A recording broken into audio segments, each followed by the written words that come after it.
Apa kabar saudara? Luar biasa. Luar biasa atau biasa di luar? Saya berharap, ayo kita boleh bangkit berdiri lagi. Saya tidak sedang mau mengerjai Bapak Ibu. Ya. Katakan begini, umur saya boleh tua. Ulang. Umur saya boleh tua. Tetapi semangat jiwa saya tidak boleh kalah. Katakan haleluya. Haleluya. Saya diberkati. Saya Saya sukacita. Saya bahagia. Saya merdeka di dalam Tuhan.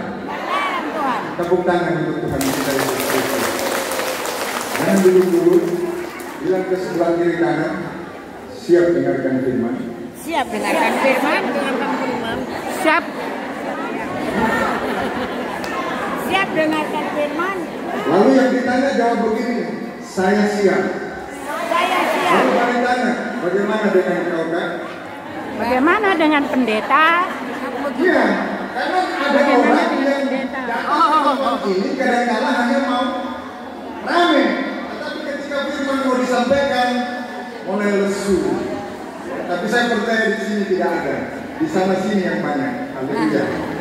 Sekali lagi tepuk tangan untuk Tuhan kita. Silakan duduk. Haleluya. Saya sedang membayangkan Bapak Ibu, ya, usia saya sekarang baru 50 tahun. Itu berarti bahwa kita beda-beda tipis, kira-kira seperti begitu.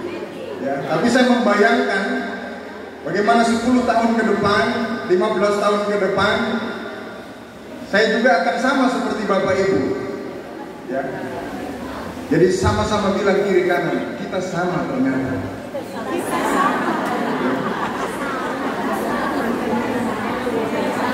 Lalu bilang begini, karena kita sama, stop saling bicara.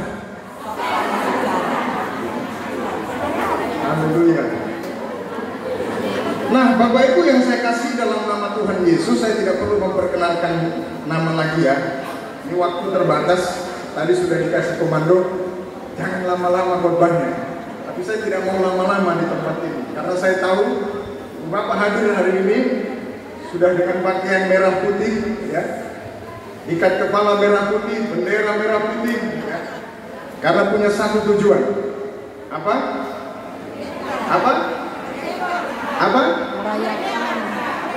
Merayakan hari. Punya satu tujuan?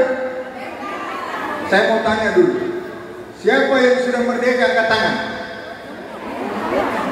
Ada yang tidak mau angkat tangan, dia belum merdeka. Coba tanya yang belum angkat tangan itu, belum merdeka kan?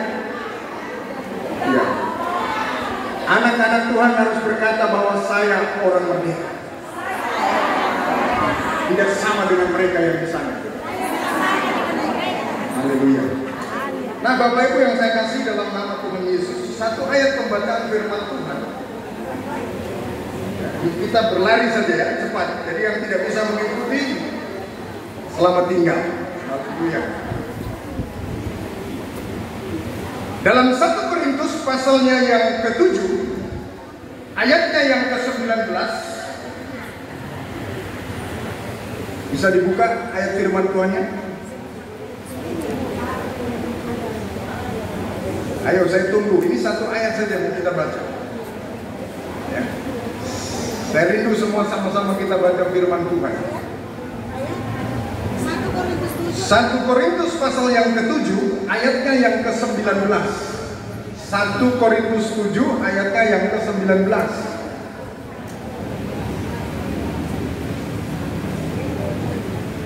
Ini satu tema yang diberikan kepada saya. Ini sangat berat sebenarnya, karena ini menjadi persoalan sampai hari ini. Dan ini menjadi sebuah tantangan bagi gereja Tuhan di akhir zaman. Sudah dapat katakan amin? Haleluya. Mari kita sama-sama baca firman-Nya. 3, 2, ya. Sebab bersunat atau tidak bersunat tidak penting. Yang penting ialah mentaati hukum Allah. Saya baca sekali lagi buat kita sekalian. Sebab bersunat atau tidak bersunat tidak penting. Yang penting ialah mentaati hukum Allah.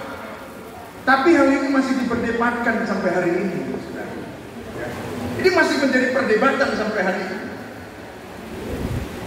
Nah, yang menjadi pertanyaan bagi kita adalah, apa maksud Paulus menulis ayat ini bagi jemaat di Korintus? Kita bisa melihat kembali sejarah perihal tentang sunat. Di dalam Kejadian pasalnya yang ke-17 pada ayatnya yang ke-14, cukup dengarkan saja, saya akan baca untuk kita sekalian.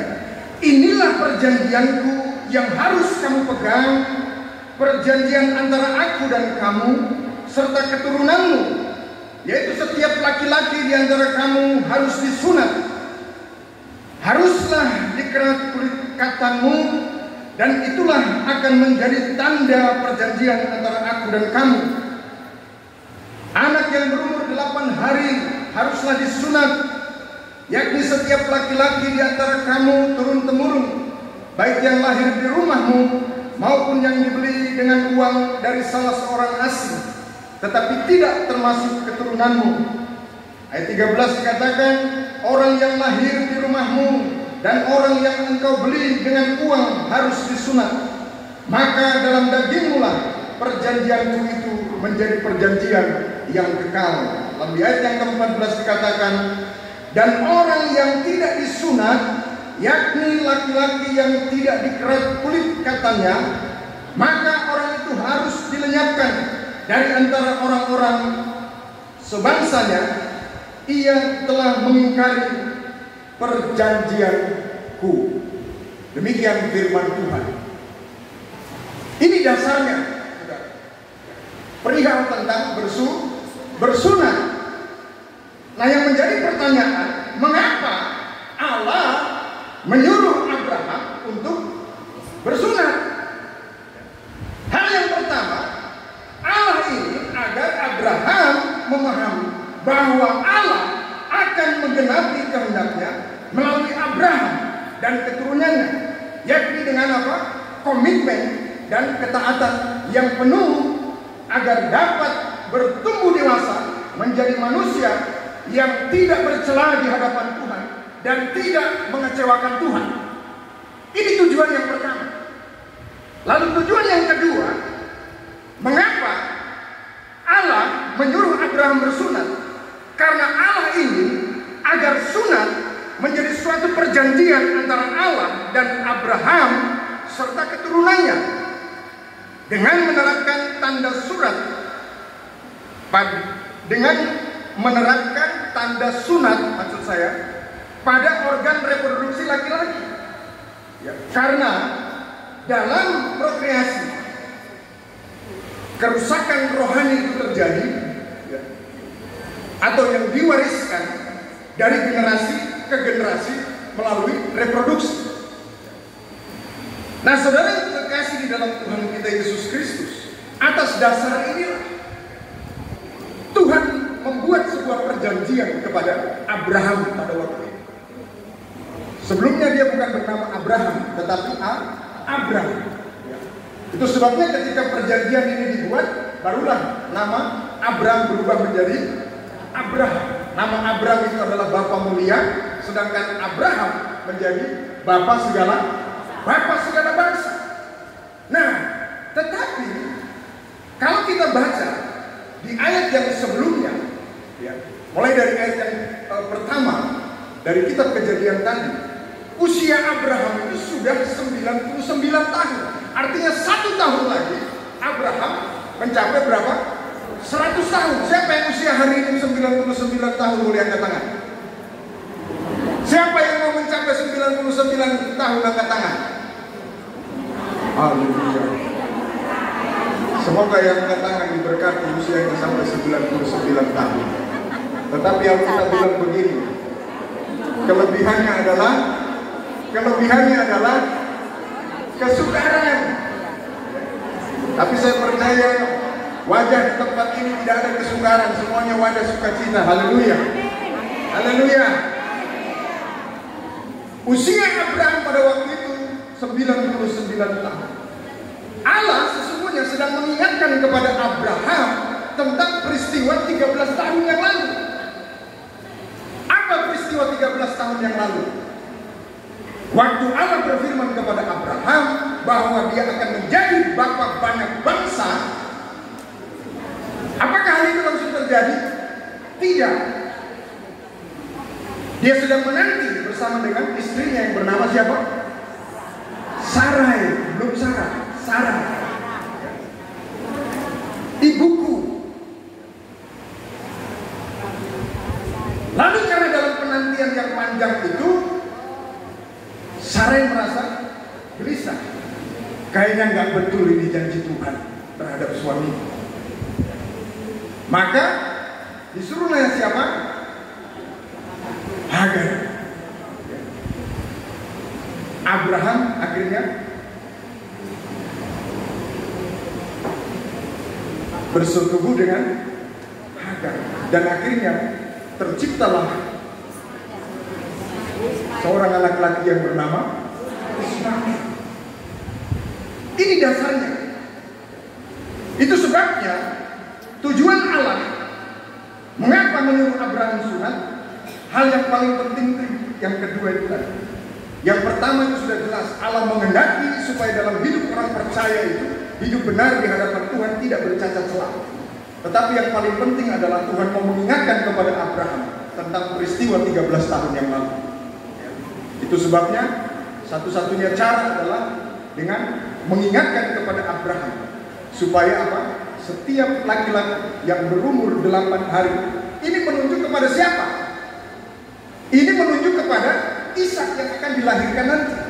Maka Ishak pada waktu umur 8 hari kemudian disunat. Abraham sendiri usia berapa? 99 tahun. Ismail berapa tahun?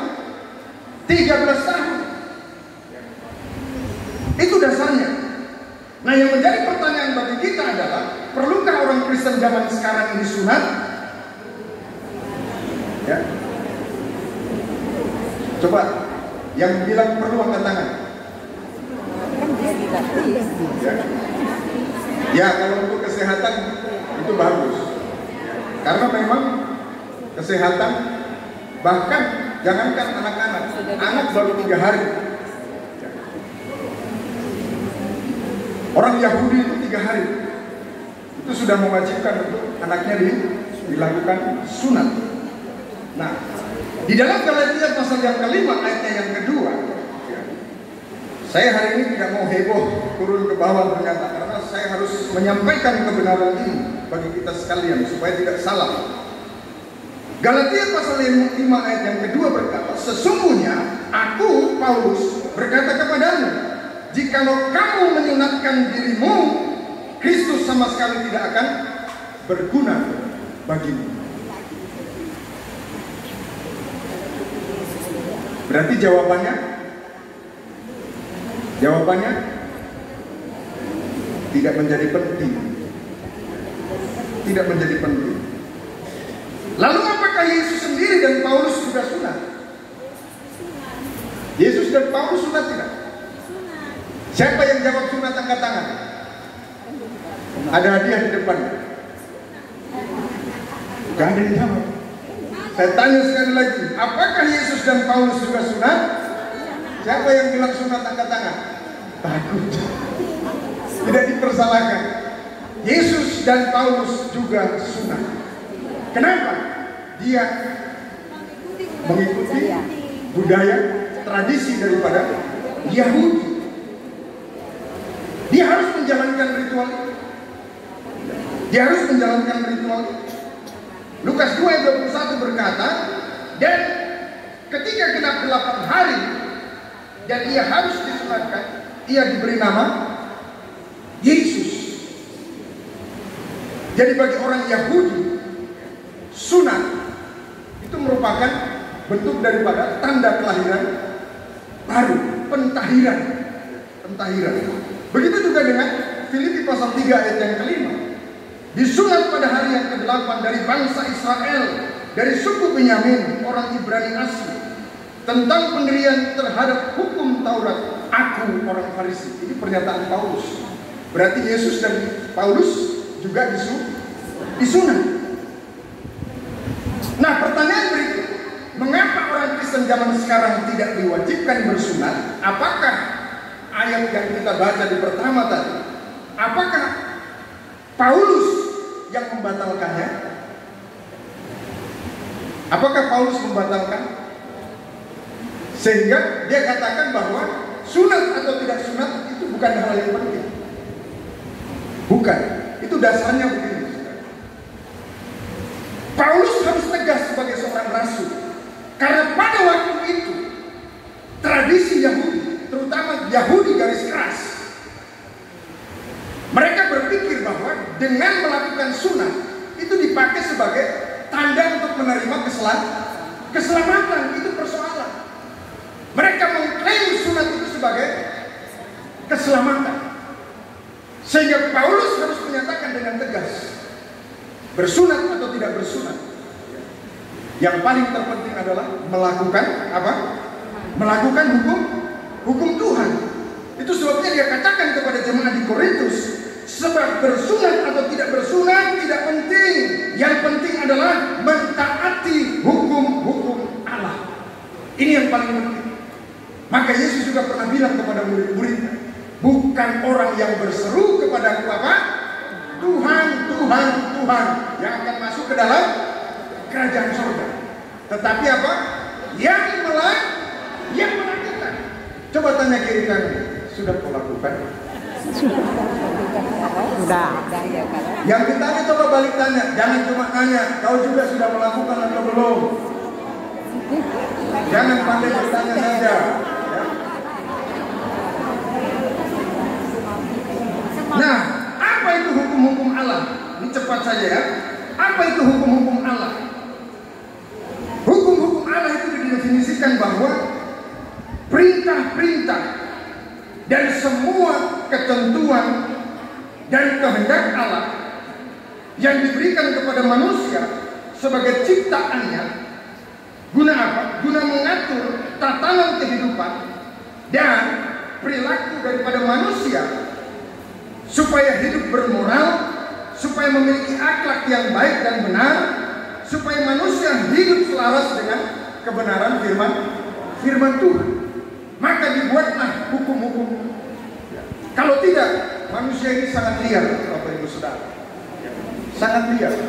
Dibuat hukum saja masih liar, apalagi tidak dibuat hukum. Siapa yang taat hukum sampai hari ini? Angkat tangan.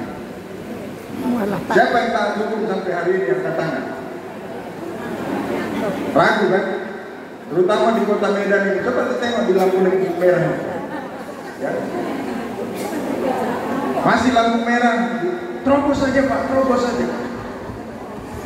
Merah itu Pak, bukan merah Pak, masih merah jambu katanya. Karena ada lampu merah jambu. Ya kan? Situ. Nah, Matius pasal yang ke-22 ayat 37 dan juga Ulangan pasal yang ke-6 ayat yang ke-5 dikatakan, jawab Yesus kepadanya, kasihilah Tuhan Allahmu dengan segenap hatimu dan dengan segenap jiwamu dan dengan segenap akal budimu. Lalu pada ayat yang ke-39 dikatakan, dan hukum yang kedua yang sama juga dengan itu ialah kasihilah sesamamu manusia seperti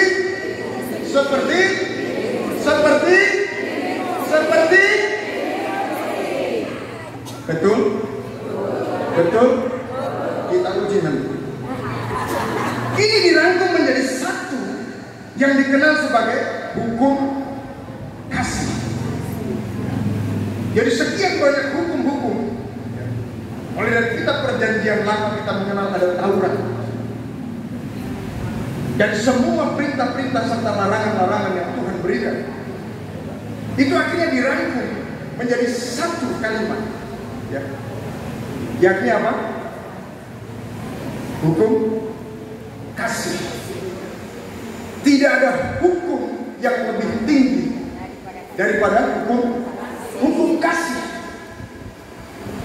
Nah, yang menjadi pertanyaan adalah apa itu kasih? Hello, apa itu kasih? Masih di sini? Apa itu kasih? 1 Korintus 13 ayat 4 sampai ayat yang ke-7 bilang begini. Kasih itu sabar. Kasih itu sabar. Kasih itu murah hati. Siapa yang bisa sabar sampai hari ini? Sabar menghadapi suami. Kalau yang angkat tangan saya pastikan suaminya sudah meninggal. Makanya dia sabar menghadapi suami. Kalau yang suaminya masih hidup, saya tidak percaya. Saya tidak percaya. Iya. Kalau sabar itu tidak ada perasaan sakit hati, tidak ada kecewa, tidak ada amarah. Sabar. Coba sama-sama angkat tangan kanan. Lalu ikuti saya bilang begini, sabar.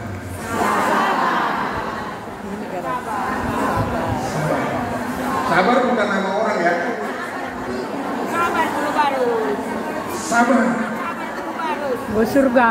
Coba angkat tangan lagi. Oh iya. Ikuti kata-kata saya. Sekalipun dunia tidak mengenakan, keadaan tidak mengenakan, sekalipun anakku, suamiku, tetanggaku, temanku, sahabatku, pendetaku tidak menyenangkan, tetapi aku tepuk pundak sebelahnya, tetapi aku harus sabar.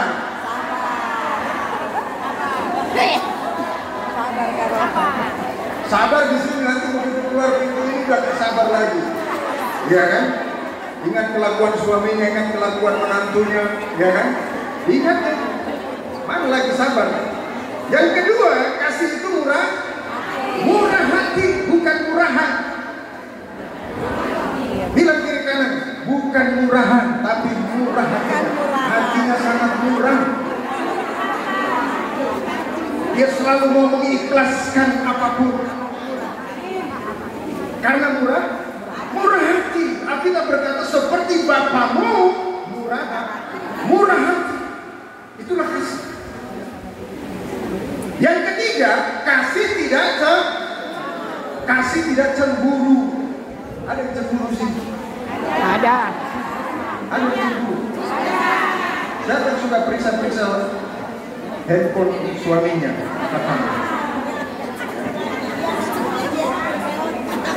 Masih ada.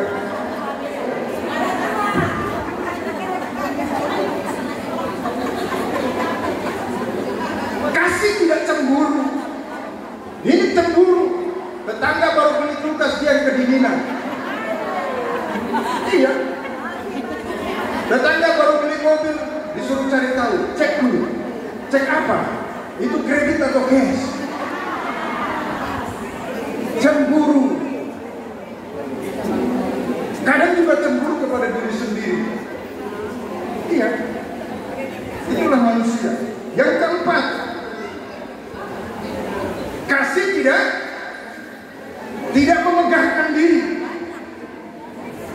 Kasih tidak memegahkan diri. Lalu yang kelima, kasih tidak sombong. Sombong itu apa sih? Ada yang sombong di sini? Ada yang sombong sih? Mudah-mudahan Nanti ada orang bilang begini, sombong sedikit bolehlah pendeta. Alkitab bilang kasih tidak sombong. Sombong itu bukan begini, saudara. Sombong itu bukan dia menunjukkan, dia pamer, dia punya berlian baru beli. Bukan pakai gelang baru dia beli. Bukan pakai kalung yang besar kemudian dia tunjukkan. Itu bukan itu. Baru beli mobil, setiap menit dia keluar masuk digali. Bukan. Karena orang yang tidak punya juga bisa punya sombong. Sombong itu yang suka merendahkan orang lain, itu sombong. Bahkan orang yang tidak punya apa-apa juga bisa sombong. Sudah tidak punya apa-apa, sombong lagi. Makanya Mandra bilang apa? Sombong amat. Amat aja tidak sombong. Nah, jadi jangan sombong. Sebab apa yang kita miliki ini semuanya berasal dari Tuhan. Bisa saja Tuhan ambil. Siapa yang mau diambil?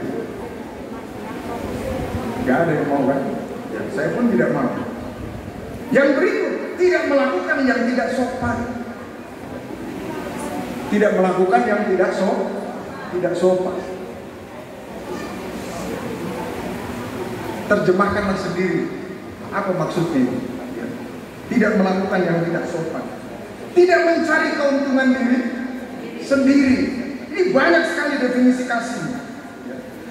Tidak pemarah, tetapi apa? Tetapi harus tidak pemarah, tetapi harus peramah. Coba tanya kiri kanan saudara. Ramah atau marah? Kadang-kadang marah, kadang-kadang ramah.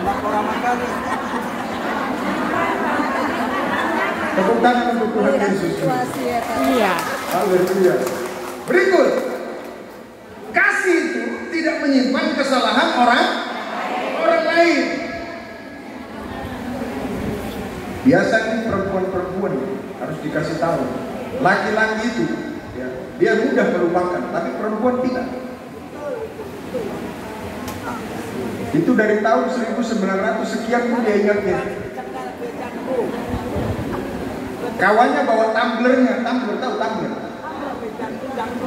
Kawannya bawa Tupperware, itu sudah 10 tahun yang lalu masih diingatnya, belum dikembalikan. Yang tertawa itu tolong kembalikan lah, kasihan kawannya, ya kan? Ya. Kasih tidak menyimpan kesalahan orang lain. Siapa yang suka menyimpan kesalahan suami? Ya. Masih menyimpan kesalahan suami sampai hari ini. Ya. Selalu disimpan. Ya. Simpan itu uang, emas, permata, berlian, itu disimpan. Jangan simpan kemarahan. Yang berikut, kasih tidak bersuka cita karena ketidakadilan. Kemudian, kasih menutupi segala sesuatu. Satu ketika seorang anak sudah dewasa, lalu di usia ulang tahun pernikahan, usia pernikahan emas, berarti 50 tahun. Lalu sang anak ini bertanya kepada ibunya,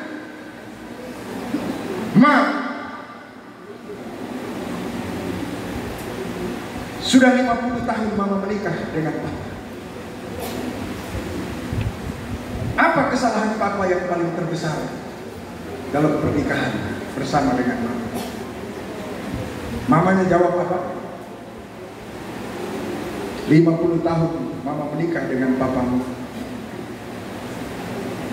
tapi tidak ada kesalahan apapun yang kudapat dari papa. Semoga ibu-ibu yang ada di tempat ini adalah ibu-ibu yang menjawab pertanyaan anaknya. Gak ada yang bilang amin, berarti tidak menjadi pelaku itu. Kan begitu dia. Iya kan? Mamanya tidak pernah menyimpan apapun yang buruk dari suami. Dia bahkan tidak pernah menggoreskan tinta pada lembaran buku diari selama 50 tahun. Buku diarinya masih tetap kosong, tidak ada goresan. Nah, saudara yang terkasih di dalam Tuhan kita Yesus Kristus, kasih menutupi segala sesuatu. Ini bukan berlaku kepada suami istri, bukan juga berlaku kepada saudara-saudara kandung, ya, saudara dekat kita, tetapi kepada siapa saja dalam persahabatan kita. Bukan berarti menutupi kesalahan itu membela orang itu dalam kesalahannya, bukan. Maksudnya apa? Jangan membesar-besarkan. Kalau sudah tahu dia bersalah, ya sudah, cukup antara dia dan kau yang tahu. Kira-kira seperti itu. Jadi bukan lagi membesarkan. Inilah mak-mak ini kadang-kadang begitu kan. Kalau sudah kumpul 2-3 orang, ya kan, mulai apa? Pertanyaan pertama apa? Sudah dengar? Ya, sudah dengar? Nah, kalau sudah ada pertanyaan seperti begitu, yang ditanya langsung menghindar saja. Karena apa? Pasti akan membuat cerita baru. Pasti akan membuat cerita baru. Lanjut. Kasih itu percaya segala sesuatu. Makanya orang yang tulus hatinya itu selalu mudah ditipu. Kenapa? Ya dia percaya saja. Dalam urusan bisnis ya dia percaya saja. Kepada suaminya dia percaya saja. Kepada istrinya dia percaya saja. Kepada temannya, sahabatnya dia percaya saja. Pokoknya percaya saja. Kenapa? Ya dia berprinsip. Kalaupun dia menipu saya, kalaupun dia merugikan saya, sesungguhnya bukan saya yang dia rugikan, tapi dia sedang merugikan Tuhan. Maka Tuhan yang akan membalas. Lalu yang berikut, kasih mengharapkan segala sesuatu. Dia berharap. Kepada siapa dia berharap? Kepada Tuhan. Bukan kepada kawannya, bukan kepada sahabatnya, bukan kepada pimpinannya, ya, bukan kepada opungnya, bukan. Tapi dia berharap kepada Allah, bahwa Allah sanggup menyediakan segala sesuatu. Kasih mengharapkan segala sesuatu. Lalu yang terakhir, kasih itu sabar menanggung segala sesuatu.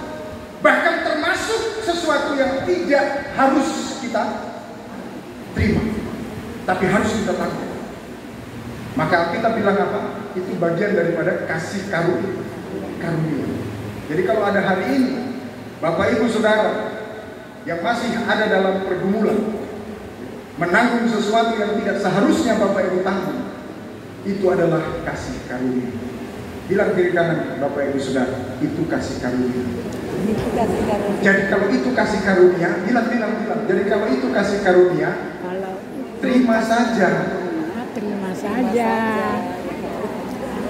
Sabar menanggung segala sesuatu.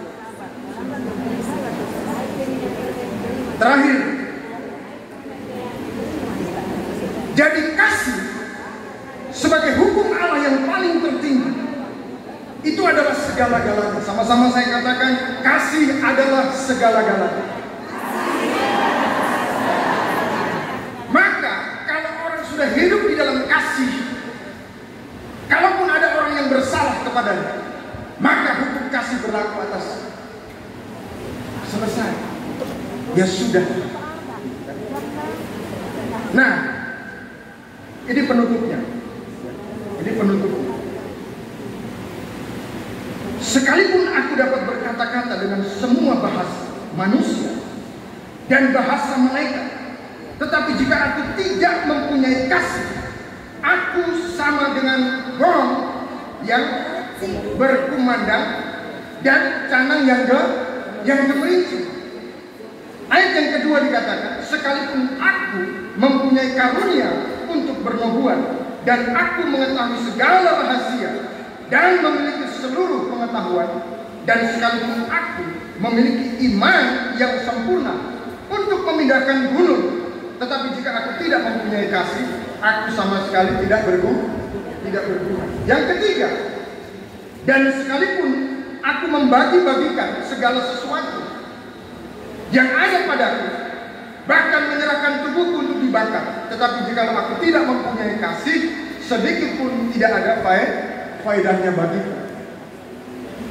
Sama-sama saya katakan, kalau saya tidak punya kasih, ulangi sama-sama saya katakan, kalau saya tidak punya kasih, maka saya sama dengan gong yang berkumandang. Jadi dengarkan baik-baik.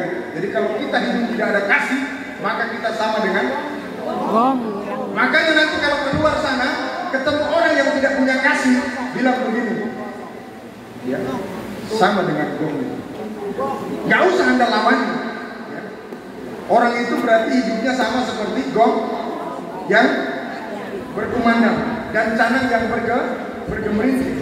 Yang kedua, sama-sama saya katakan, kalau saya tidak punya kasih, saya sama sekali tidak berguna. Sekalipun memang saya laskar tak berguna.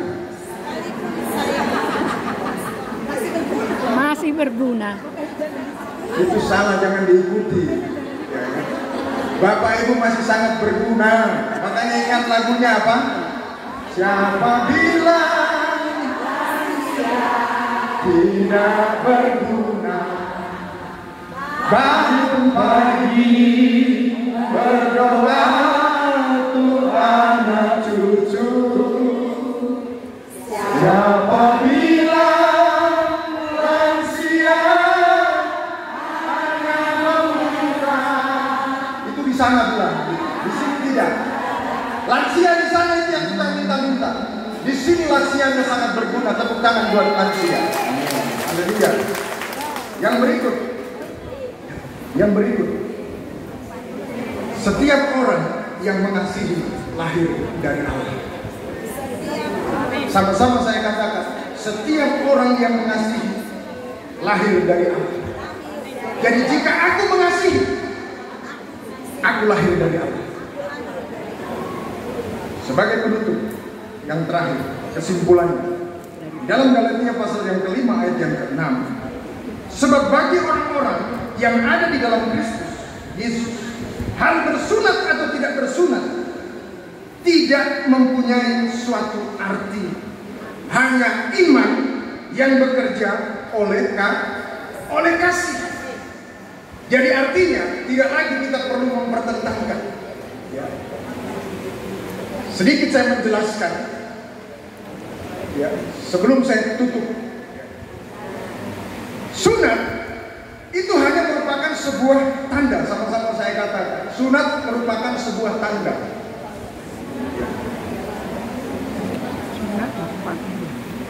Dan itu disebut sebagai hanya merupakan sebagai sebuah topologi. Artinya apa? Gambaran yang samar-samar, kiasan. Dan di dalam perjanjian baru itu sudah digantikan, tanda itu digantikan dengan apa? Dengan baptisan. Lalu analoginya begini Bapak Ibu. Kalaulah Presiden Republik Indonesia kita mau datang ke kota Medan, biasanya seminggu sebelum dia datang, itu apa yang muncul? Mulai dari Kuala Namu sampai sepanjang jalan, sepanjang kota, di tengah kota, apa yang muncul di situ? Apa yang muncul? Baleho-baleho, ya, pernak-pernik semua, ya. Itu tanda. Itu tanda. Tapi waktu Pak Jokowi sudah datang ke kota Medan ini, apa yang dilihat orang? Apa yang dilihat orang? Gambar itu? Baliho itu? Tidak. Yang dilihat orang secara langsung adalah pribadi daripada presiden. Orang itu mau berselfie-selfie, mau berfoto-foto, mau berjabat tangan langsung. Gambar itu sudah ditinggalkan. Nah sama, ketika kita menerima Yesus Kristus sebagai Tuhan dan Juru Selamat dalam hidup kita, maka semua yang lain itu tidak menjadi penting. Yang terpenting adalah bagaimana melakukan apa yang Yesus ajarkan. Yakni apa? Melakukan hukum kasih itu tadi. Sabar, ya. Kemudian apa? Murah hati, tidak sombong dan lain sebagainya. Itu yang harus kita kerjakan hari-hari ini.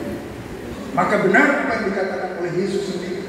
Bukan orang yang berseru kepada Tuhan yang akan masuk ke dalam kerajaan surga, tetapi yang melakukan firman, yang melakukan kehendak, itulah yang akan masuk ke dalam kerajaan surga.